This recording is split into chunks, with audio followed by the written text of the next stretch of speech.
Okay, I know you guys like the AI tests. Let's take a look at Bradley on the JP server and what he decides to do when he has the chance to buff. So he is an attacker. He's going to attack first.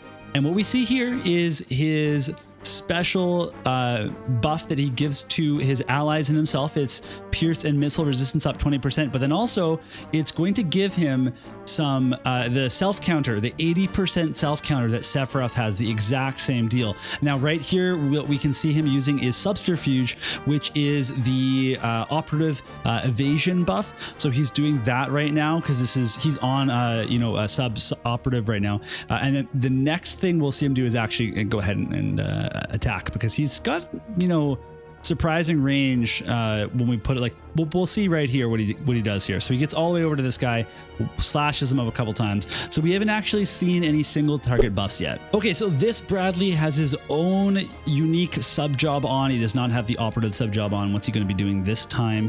And he has no allies near him either, so we'll see what his priority is. He's still going to use that resistance buff, plus he's going to use his the counter, the 80% counter. Jeez, why do they keep the 80% counter? Stock that counter chance reduction, and then boom. Okay, that is his courage buff that also gives him a little bit of AP back. So that would be his second move. He has no other buffs on his kit right now. He did not use a TMR buff.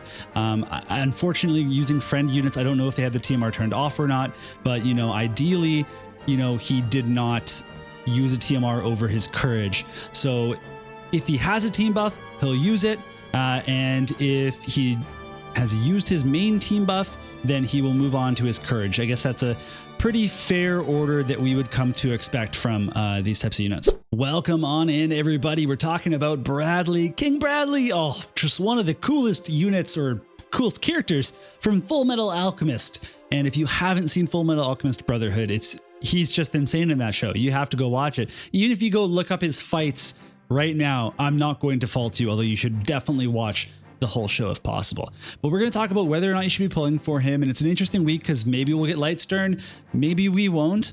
But the main thing is Bradley, because he is limited and he is really good. He's Sephiroth levels of good, if not better. So we'll get into all of that. We'll talk some pros and cons and everything else that you need to know in just a sec. Let's start by talking about King Bradley's utility, and he has quite a bit of it. He has all the things that you want to see: the barrier break, the re-raise removal. He has an absolute nuts skill that is a barrier break. It's a CT restore for himself. It has plus 30% accuracy, and it chains. And it also has a 200 times mod and a 50 defense pierce rate on that skill specifically. It's an absolute beast of a skill, and it also has 4 casts. So this is going to be the main skill that he uses. It does so many things on one skill. I can't believe that it has 4 casts. It's absolutely insane. He also has the defense break that also has a full dispel on it with 70% healing power down. So if that's not enough to take on some of these self-healing units, then I don't know what is. He has multiple skills that have the 30% hit chance. He also has the 80% counter, just like Sephiroth does. So really what we're looking up here is this unit that is going to be fast, that's going to be restoring CT, that's going to be dealing with your unit, your enemies in all sorts of ways, but also doesn't have that bad AP management because he has AP restore. He also has AP consumption down. Sorry, by AP restore, I just mean by he uses his courage skill, and it gives him back some AP. So he's going to be in pretty good shape if you build him with his trust stones and everything to not even need bells. If you were thinking that Gumi was generous with Bradley's kit, then you're not wrong. Let's look at his damage next, and again, it's insane. He has 40 to 80% innate defense penetration, plus you can get 20% on a accessory, or maybe you have 10% on your trust stones, but then 50% on a specific skill like we mentioned.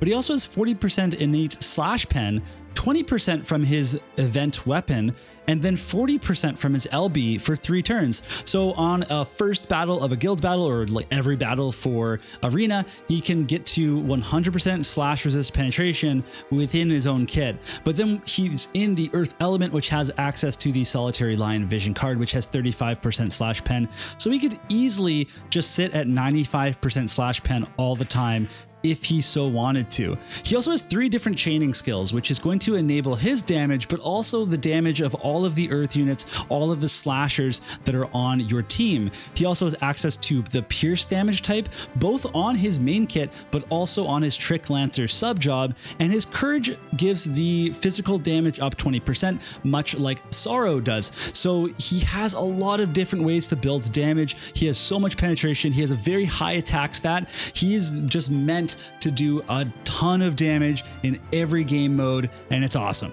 When we talk about Bradley's durability, this would honestly be his weakest category, but it's still not that weak because he has 2-use courage. He has reflex. He's very strong against missile type damage. He even has a barrier in his sub kit on the operative sub with a drain attack if you really wanted to mess around with that, but the range is kind of limited.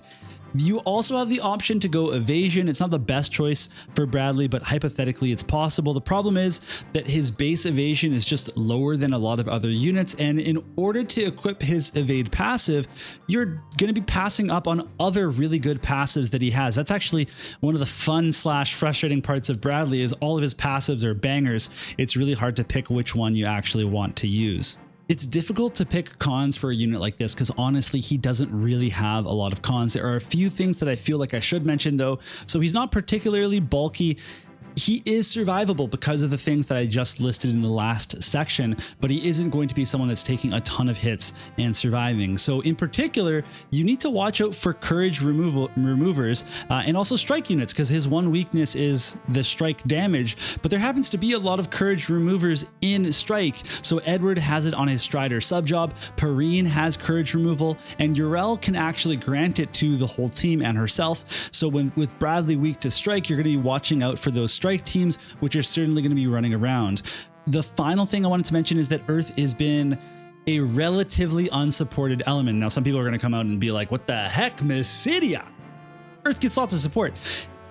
Well, sure. I mean, like every element gets support, but when you look at it, you say, well, how much does water get? How much does this element get? How much does that? Like Earth is relatively unsupported compared to the other elements. That's what I'm talking about. At one point it was water. At one point it was fire. Earth is the one that is the short end of the stick right now. However, Earth has good units, good vision cards, and they're getting a really good tank upcoming in just about, I think, 7 weeks. So that's actually kind of going to become a reason to go into this banner, is that if a new player wanted to grab Bradley, that you would be able to pull the Dialdo, who's the Earth tank, in 7 weeks. You have some time to save up. It's kind of a package thing that could really, fire your account in the Earth direction. And then there are some really good Earth cards that are limited, but there's a lot of non-limited Earth cards that are quite good. So it is something that you can build up over time if you have patience and you want to play this game for a long time, that you can actually get into it. For the comparisons today, I picked Sephiroth as the last collab 100 cost unit, and then Bradley is the next collab 100 cost unit, but also Stern, because he is the next 100 cost unit that we're going to be getting anyway. So Bradley has them beat in penetrations, in agility, and in accuracy. And those are 3 incredibly important stats to be beating people with. So, I mean, Sephiroth's got a little bit more going for him. I mean, honestly, both Sephiroth and Stern have a little bit more going on for them, in that they're in stronger elements. They're in elements that they're strong against their weaknesses, whereas when you run Bradley into a wind team, he's just straight up weak against them. Whereas when you run Sephiroth into a light team, sure, he's weak to light, but he's also strong against light. Sephiroth also has a bit more going on in terms of the courage and re-raise removal, and the fact that he's got that barrier in his main kit. But then again, King Bradley has got the courage, so there's a bit of a trade-off. Stern also brings a lot of accuracy to his diverse kit. He can attack at higher ranges with bigger AoEs than King Bradley can, but out of all 3, I just have to say that I like Bradley the best. He's stuck in the worst element comparatively, hence the strength that the developers were willing to give him. But when you just look on paper, if you look at all 3 units, I think Bradley has the best kit. Next, let's talk about some of the equipment that you're going to be putting on your Bradley. So as TMR, people have actually talked about this TMR and pulling Bradley strictly for the TMR. Is it that good?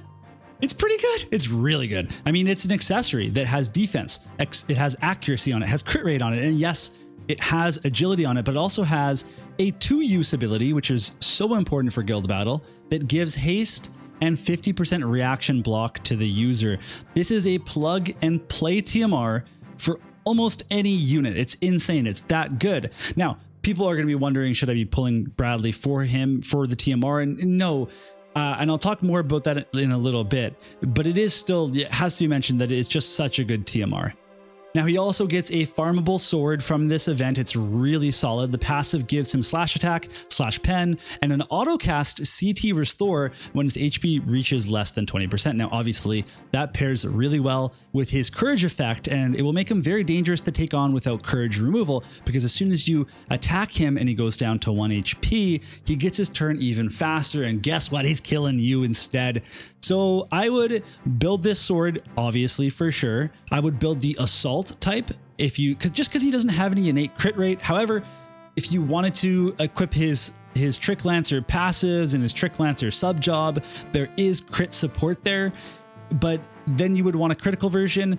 It's just tough because, once again, he has so many good passives. It's really hard to pick that crit rate passive, over some of the other ones. But as always, if you can build 2 of these swords, build 1 of each type if you can. And if you have to pick just one, I think the safer one is the assault type.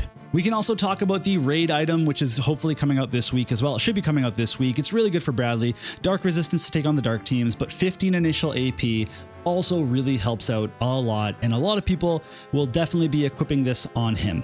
Okay, all right, it's verdict time. I'm going to tell you what I think if you should be pulling for him. Yes, yeah, just do it. Objectively, he is a very powerful unit with a ton of application and all types of content. However, if you really don't plan on playing Earth or Job Sword Knight category, then you would need to consider not pulling, because he's not going to be strong enough without the supporting cast. You can't just plug him into some random element team and he's going to perform.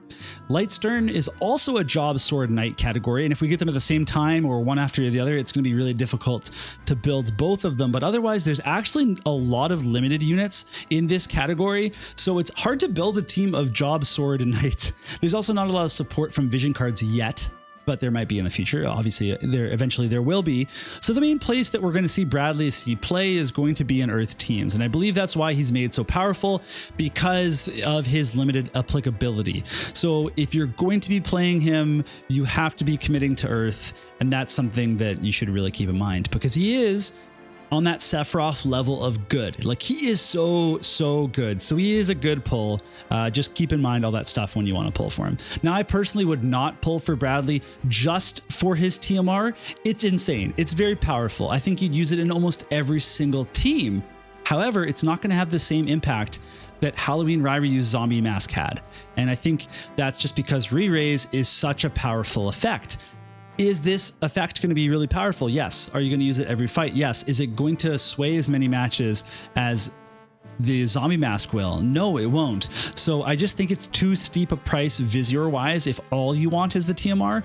But if you get him, then yeah, you're getting one of the best TMRs in the entire game, and that's pretty awesome. Okay, that's it. That's everything. I hope it was useful for you. Let me know if you're going to be pulling for Bradley down below. I'm super close to pulling the trigger on it. I'm on the fence. I might pull for him. I might not. It's so tough. I need to make sure that I have enough VFVIIR for Kefka when he comes out in about 6 weeks, so we'll see. But otherwise, I'll have a video for Stern tomorrow if he comes out tomorrow. I'm also going to be doing a Bradley build guide with some help from a guildie who is a Mono Earth player, and I'm going to use his expertise to figure out how people should be building their Bradley, or what a Bradley composition might look like. So look forward to those videos, and otherwise I'll see you all in another one soon enough. Bye.